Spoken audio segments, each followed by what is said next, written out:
កម្ពុជាមិនដកទ័ពចេញពីតំបន់ដែលកំពុងមានជម្លោះមុំ3នោះទេតាមការស្នើសុំរបស់ភាគីថៃពីព្រោះតំបន់នោះជាទឹកដីរបស់កម្ពុជាដែលឈរជើងជាយូរលង់ណាស់មកហើយជំនួបជួបគ្នារវាងប្រមុខការពារជាតិកម្ពុជាឧបនាយករដ្ឋមន្ត្រីទាសីហាដែលជួបជាមួយនឹងរដ្ឋមន្ត្រីការពារជាតិរបស់ថៃកាលពីរសៀលថ្ងៃទី5ខែមិថុនាឆ្នាំ2025អំពីភាពតានតឹងនៅតាមបណ្ដោយព្រំដែនកម្ពុជាថៃក្នុងជំនួបនោះផងដែររដ្ឋមន្ត្រីការពារជាតិថៃបានស្នើឲ្យភាគីកម្ពុជាដកទ័ពចេញពីតំបន់ដែលកំពុងតែមានចំនួនគឺតំបន់មុំ3ដែលទាហានថៃចូលមកលុបបាញ់ខ្មែរយើងឲ្យបាត់បង់ជីវិតម្នាក់នៅថ្ងៃទី28ខែឧសភាឆ្នាំ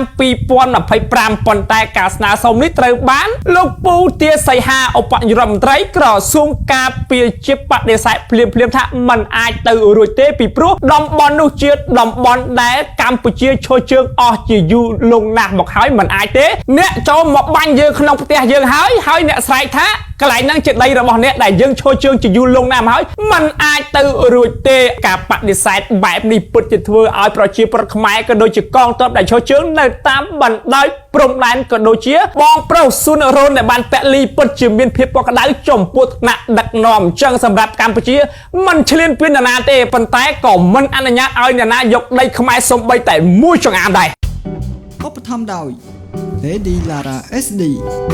គិតពីសម្រស់និងសុខភាពជាចម្បង